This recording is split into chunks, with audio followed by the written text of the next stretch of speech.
melihat bagaimana sih pelaksanaan dan persiapan pemilu 2024. Regularitas pemilu yang dilaksanakan di Indonesia itu 5 tahunan.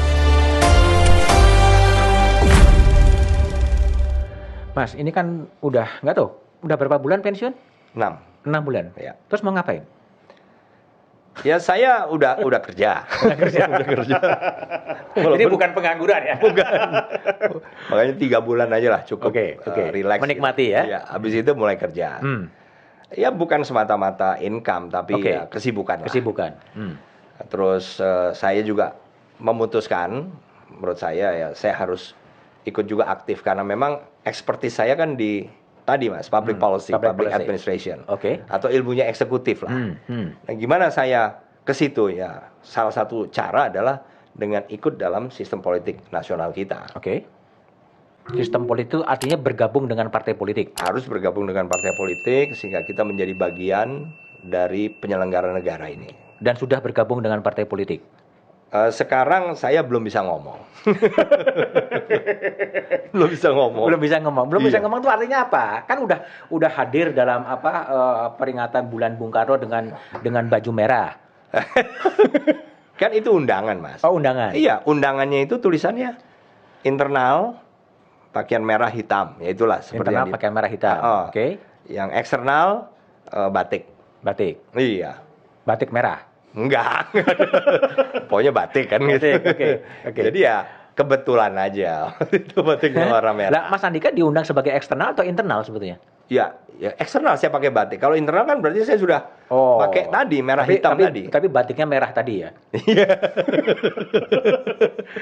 Tapi udah punya KTA PDI Perjuangan. Nah, ya itu yang saya belum bisa ngomong, Mas. Belum bisa ngomong. Ya. Harus bersabar lah ya. Ya, karena memang ya tadi saya belum bisa ngomong. Tapi artinya gini, akan terjun ke politik praktis? Ya, saya ingin ke sana. Dalam rangka tadi bagaimana saya ikut membantu. Apa yang saya miliki, expertise maksud saya, bisa saya gunakan untuk membantu penyelenggaraan pemerintahan. Politik praktis akan sampai sejauh mana? Ya artinya apapun lah. Kan partai politik ini kan menjadi bagian dari pengawal pemerintahan, Mas. Mereka punya fraksi di DPR.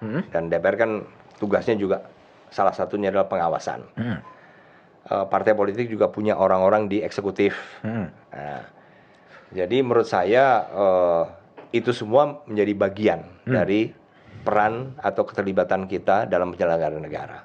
Jadi salah satu pintu masuknya adalah melalui partai politik. Dan partai politiknya itu PDI Perjuangan atau partai politik yang lain? Ya itu yang belum saya bisa ngomong. Belum bisa ngomong.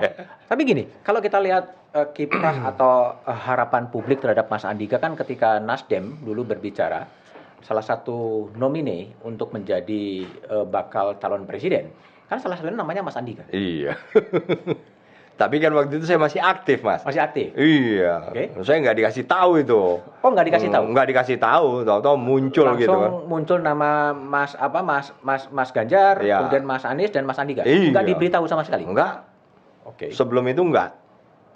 Ya, dan nggak ada conversation sama sekali? Nggak ada. Ya itulah yang kemudian. Tapi bagi saya kan, ya itu hak orang. Hak orang ya silakan saja. Tapi saya kan masih aktif. Nah sekarang kan udah pensiun 6 bulan. Iya. Akan kemana? Apakah tetap ke Nasdem? Apakah ke PDI Perjuangan? Nah ya itu yang belum saya bisa ngomong, Mas. Yang penting proses itu sudah ada. Hanya saya memang belum bisa ngomong. Gitu. Tapi nama Mas Andika kan disebut-sebut juga sebagai bacawa pres.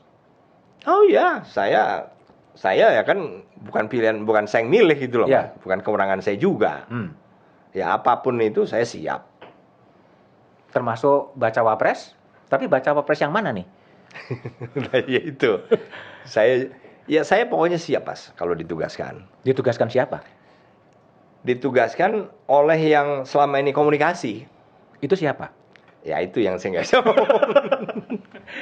Tapi betul nggak sih, katakanlah dengan PDI Perjuangan sudah disebut-sebut masuk dalam nominasi untuk bacawa pres, lalu juga disebut-sebut sebagai ketua tim pemenangan dari Mas Ganjar? Sudah ada pembicaraan itu? Kalau pembicaraan dengan saya tentang isu itu belum ada, Mas. Belum ada. Belum ada. Yang ada? Yang ada kalau kita ketemu membahas apa itu ya memang ada komunikasi. Tapi spesifik tentang itu belum ada. Belum ada. Itu Belum masih spekulasi-spekulasi liar atau apa? Testing Ya the water. mungkin salah satu kemungkinan ya kalau saya melihatnya diucapkan kan oleh pejabat-pejabat PDIP yang menurut saya juga mengatakan salah satu kemungkinan karena yang memutuskan kan juga ketua umum nanti. Tapi di antara 3 calon yang ada, yang sekarang muncul, Mas Ganjar, Mas Anies, dan Pak Prabowo, lebih mana pilih preferensi dari Mas Andika? Preferensi saya Mas Ganjar. Kenapa? Ya banyak Mas, tapi saya hanya merasa lebih pas. Tapi saya yakin juga bahwa ketiga-tiganya udah bagus. Udah bagus. Bagus. Ya pasti mereka semua ingin masing-masing ya, pasti ingin membuat Indonesia lebih maju. Oke. Tapi yang ya tetap aja. Oke, preferensi individual lebih kepada Mas Ganjar. Ya. Dan itu udah ada sampai sejauh mana sih pembicaraan dengan elit-elit PDIP? Ya, saya kalau membicarakan soal tadi peran apa nanti itu belum ada. Belum ada. Belum ada. Tapi apapun Mas Andika siap lah ya. Siap. Ditempatkan di posisi apa sebagai apapun ruang pengabdian. Betul, betul. Kalau bisa disebut gitu meskipun 3 kandidat yang terkuat ini gimana sih plus minusnya kalau menurut Mas, gimana kalau pandangannya Mas Andika terhadap katakanlah Pak Prabowo gitu? Ya kalau beliau saya kenal sudah lama sekali. Saya pernah menjadi anak buah beliau juga. Ya beliau pengalaman jelas lebih panjang lah daripada Mas Anies dengan Mas Ganjar. Juga keinginannya untuk memajukan Indonesia ini juga sangat terlihat bagi saya. Ya itulah. Oke. Mas Anies? Mas Anies juga punya pengalaman yang cukup bervariasi ya. Di eksekutif, di tingkat nasional maupun di tingkat provinsi. Yang menurut saya juga pasti akan memberikan background yang cukup bagus lah untuk beliau nanti mewujudkan apapun yang diinginkan. Oke. Kalau Mas Ganjar? Mas Ganjar agak berbeda, punya pengalaman legislatif, juga punya pengalaman eksekutif, walaupun di provinsi itu juga melengkapi juga. Jadi masing-masing punya kelebihan, Mas. Tapi preferensi individual dari Mas Andika pada Mas Ganjar. Ya, kalau seandainya Nasdem kemudian menarik lagi balik kemudian Anies Andika itu gimana? Ya intinya ya itu tadi, kalau saya punya pilihan pribadi, saya lebih mendukung Mas Ganjar. Oke.